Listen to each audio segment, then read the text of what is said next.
Vale, vamos a ir directos al grano. Hay un momento, un instante pequeñito, que casi todos hemos experimentado alguna vez, pero que curiosamente rara vez nos paramos a examinar. Me refiero a ese instante en el que nos sentimos genuinamente bien. Y ojo, no hablo de estar eufóricos, ni de haber ganado un premio o estar distraídos con algo externo, no. Hablo de estar simplemente en paz. Bienvenidos a este análisis donde vamos a desgranar cómo podemos navegar de una forma súper estructurada por todos esos baches y disrupciones inevitables de la vida. Hoy vamos a explorar una idea fascinante, cómo la adversidad y el fracaso no son los grandes enemigos del crecimiento, de hecho si lo manejamos bien, son literalmente el mejor plan de estudios que existe. Nuestra hoja de ruta de hoy es muy clara. Pasaremos por el problema de la alineación, el coste tremendo de la sobrereacción, esto que llamamos el currículum del fracaso, el trabajo como contenedor y, para cerrar, el concepto de crecer a través de la vida. Vamos a trazar un mapa conceptual, arrancando desde ese dolor inicial de cuando perdemos nuestro centro hasta llegar a las herramientas más concretas para reconstruirnos. Arrancamos con la primera parte, el problema de la alineación. Básicamente, ¿qué nos desvía del rumbo? Para empezar a entender esto, necesitamos fijar nuestra línea base. El autor Abraham tiene una enseñanza súper directa sobre este tema. Nos dice que cada vez que nos sentimos bien, pero de verdad, hemos encontrado una alineación vibracional con lo que realmente somos. Suena casi demasiado simple, ¿verdad? Pero pensémoslo un segundo. Es muy profundo. Sentirse bien es la señal de que estamos alineados con nuestra naturaleza. Y claro, la otra cara de la moneda es vital. Sentir ansiedad, estar reactivos o encogidos, cuidado, eso es una señal de alarma. Es el panel de mandos de nuestra mente parpadeando en rojo y diciendo, nos hemos salido del camino. Y claro, esto nos lleva a la gran pregunta. ¿Qué es exactamente lo que nos saca de esa alineación? Pues casi siempre es la adversidad. Es el fracaso, la humillación, un cambio brusco o esos planes maravillosos que de repente, ¡puf!, se desmoronan en nuestras manos. La clave aquí es que lo que decidimos hacer en esas horas y días justo después del golpe es lo que de verdad va a determinar nuestro carácter. Pasamos a la sección 2, el coste de la sobrereacción o el peligro de intentar arreglarlo todo. Aquí entramos en un tema interesantísimo, basándonos en el análisis sobre el poder que hace el autor Robert Greene. Greene nos pone un ejemplo brutal de un error político monumental del siglo XX, la reacción a la filtración de los famosos papeles del Pentágono en 1971. Imaginaos la escena. El New York Times publica esos documentos y el asesor de Seguridad Nacional, Henry Kissinger, monta en cólera, un enfado volcánico, literal. Como advierte Greene, y esto hay que grabárselo a fuego, cuanto más intentamos arreglar nuestros errores, a menudo los empeoramos. A ver, la filtración en sí misma no era una amenaza existencial para la administración Nixon, no era el fin del mundo. Pero fue esa alarma desmedida de Kissinger, ese intento frenético de tapar la vía de agua, lo que llevó directamente a crear la unidad encubierta conocida como los fontaneros. Y bueno, todos sabemos cómo acabó eso. Irrumpieron en el edificio Watergate y se desató una catástrofe histórica. Por no ser capaces de encajar la vergüenza con un mínimo de templanza, transformaron un contratiempo manejable en un desastre histórico. Intentar arreglarlo fue exactamente lo que lo dinamitó todo. Para contrarrestar este instinto casi animal de reaccionar a todo, Greene tira de una sabiduría brutal del siglo XVII, concretamente del jesuita Baltasar Gracián, que decía algo así como que no hay mayor venganza que el olvido. Nos plantea una ley antigua y, la verdad, muy elegante. Hay que desdeñar lo que no podemos controlar, ignorarlo, dejar que se muera de hambre por falta de atención. Resulta que no darle oxígeno a lo que escapa de nuestro control es la forma más absoluta de proteger nuestra propia fuerza.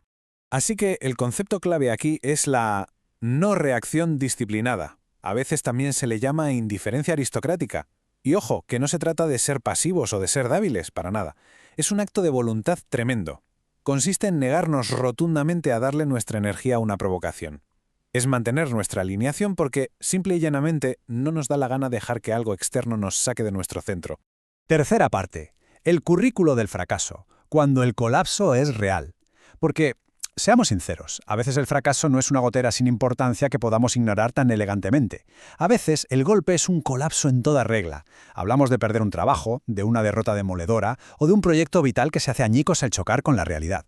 Entonces, ¿dónde queda esa alineación cuando todo está tan oscuro? Pues aquí, el legendario entrenador de baloncesto George Raveling nos da unas perspectivas que son oro puro. Tomemos el ejemplo del entrenador de fútbol americano Charlie Strong. Cuando le despidieron de la Universidad de Texas, su forma de autoexaminarse fue brillante. ¿Sabes qué hizo? No montó en cólera ni se puso a dar excusas. Se encerró en su oficina con un bloc de notas amarillo de esos típicos con rayas y en esa quietud forzada se puso a escribir. Empezó a hacerse preguntas durísimas. ¿Qué podría haber hecho mejor? ¿Qué ocurrió realmente? ¿qué voy a hacer después? Y ¿qué voy a cambiar? En lugar de hundirse, trató su despido como un caso de estudio. Convirtió su derrota en su plan de estudios personal. Y es que esta reflexión profunda necesita estructura. Fijaos en Sean McDermott, el entrenador de los Buffalo Bills. Tras sufrir un despido bastante doloroso, tampoco salió corriendo a buscar el siguiente trabajo a la desesperada. Se montó un horario súper estricto. Mañanas para entrenar el físico. A mediodía, tiempo familiar para llevar a los niños al colegio. Y luego, por la tarde, se metía entre 6 y 8 horas seguidas estudiando vídeos de jugadas. Convirtió una idea abstracta de «voy a mejorar» en bloques de tiempo reales y diarios. Además, McDermott se negó en rotundo a jugar el papel de víctima. Cero lamerse las heridas. En vez de eso, se fue a estudiar empatía con Mark Dianout, el entrenador de los Thunder. Visitó a Dan Gable, una auténtica leyenda de la lucha libre, para que le explicara cómo mantener la excelencia a largo plazo y hasta se apuntó a conferencias sobre liderazgo de primer nivel. Es exactamente lo mismo que hizo el entrenador Dan Quinn después de un inicio de temporada desastroso en Atlanta. Buscaron activamente a otras mentes brillantes para sacar algo útil de su tropiezo. Porque, siendo francos, el problema de verdad solo empieza cuando dejamos de hacernos preguntas. Si nos paramos a mirar todo esto en conjunto, es alucinante cómo encajan las piezas. Estamos viendo a pensadores de siglos totalmente distintos apuntando exactamente al mismo sitio. Desde Green hablando de mantener la quietud y la no reacción disciplinada, pasando por los entrenadores modernos dándole vueltas al autoexamen honesto, hasta las ideas sobre el trabajo y la confianza. Todos convergen en lo mismo, la necesidad vital de estructurar nuestra recuperación y aferrarnos a nuestro centro cuando las cosas se tuercen. Y aquí entra una perspectiva súper radical que comparten desde el exentrenador Tony Dungy hasta el apóstol Pablo, o incluso el cantante Garth Brooks, con su famosa idea sobre las oraciones no respondidas. Nos proponen que a veces soltar el control sobre ese resultado exacto que queríamos permite que se desarrolle un plan mucho más inteligente. Al final del día, el mapa que nosotros dibujamos en nuestra cabeza siempre es más pequeño que el territorio real. Rendirse un poco y soltar el volante nos abre puertas que ni sabíamos que estaban ahí. Pasamos a la sección 4. El trabajo como contenedor o cómo darle forma a una vida examinada. Porque, seamos claros, la quietud, la reflexión y todo esto de soltar los resultados suena fantástico, pero no llenan las 24 horas del día. Necesitamos algo que hacer con las manos y con la cabeza. Necesitamos acción. Así que vamos a explorar por qué el trabajo, bien entendido, es el recipiente perfecto para dar sentido a nuestro tiempo. Y esto nos enlaza con un análisis de León Tolstoy, apoyándose en tipos como Montesquieu y Thomas Carlyle. El argumento es contundente. El trabajo no es un obstáculo para ser felices, es un requisito indispensable. Si nos quedamos ociosos después de un fracaso, el espíritu no se recupera, se disuelve. Como decía Carlyle de forma supergráfica, en cuanto a una persona se pone a trabajar, todos los demonios huyen y no pueden ni acercarse. El trabajo es, literalmente, lo que mantiene a raya la desesperación. Pero atención a esto porque es clave. Tolstoy también nos lanza una advertencia. El trabajo jamás debe convertirse en una excusa para huir de nuestros problemas. La frase mágica aquí es compromiso sin agotamiento. El trabajo tiene que ser como el blog de notas de Strong o las sesiones de vídeo de McDermott, algo que nos dé forma y estructura para reflexionar. Si lo usamos para trabajar hasta la extenuación solo para no pensar en lo que duele, lo estamos haciendo mal. Tiene que anclarnos al presente, no dejarnos exhaustos. Y llegamos a la quinta y última sección. Crecer a través de la vida.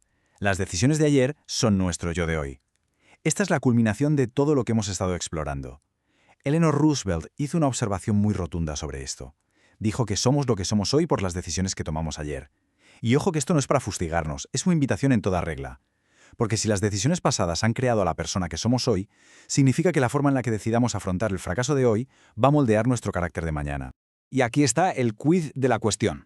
Inspirado en una idea del autor Eric Butterworth, hay una diferencia abismal entre simplemente pasar por la vida y crecer a través de la vida. Pasar por la vida es aguantar el chaparrón, sobrevivir al golpe y dejar el fracaso atrás como se pueda, sin más. Pero crecer a través de la vida es usar ese revés como si fuera un plan de estudios. Es meterse de lleno y salir al otro lado con capacidades nuevas, haciendo mejores preguntas y con un nivel de autoconocimiento que antes era impensable. A modo de resumen, estar alineados con nosotros mismos no es un estado estático al que llegas, te sientas y ya te quedas ahí para siempre. Es algo dinámico que hay que reconquistar día a día. Significa rechazar ese reflejo instintivo que todos tenemos, de salir corriendo del dolor o de querer arreglar las cosas a lo loco. Y, sobre todo, significa tener el valor de sentarnos en silencio a responder a esas preguntas que incomodan bastante. Y la verdad más profunda que sacamos de todos estos textos es esta. El objetivo final de crecer con la adversidad no es lograr una paz mental solo para nosotros y aislarnos del mundo, no, es irradiar esa alineación hacia afuera. Como se suele decir, ayuda tanto al que echa la mano como al que la recibe. Ese entrenador que aprende de su propio despido acaba siendo un guía infinitamente mejor para sus futuros jugadores. Al navegar nuestras propias tormentas y aprender de ellas, nos convertimos en un apoyo más fuerte y calmado para los demás. Para terminar, dejemos una pregunta en el aire para darle un poco al coco. La próxima vez que nuestros planes se vayan al traste, porque pasará, ¿vamos a ver ese fracaso como un simple final amargo al que hay que sobrevivir a duras penas? ¿O vamos a verlo como un currículum activo que está deseando que lo estudiemos? Podemos elegir reaccionar desmesuradamente y quejarnos, o podemos coger nuestro propio bloc de notas amarillo y empezar a aprender. Muchísimas gracias por acompañarnos en esta exploración de hoy. Esperamos que estas ideas abran nuevas perspectivas para seguir creciendo. Hasta la próxima.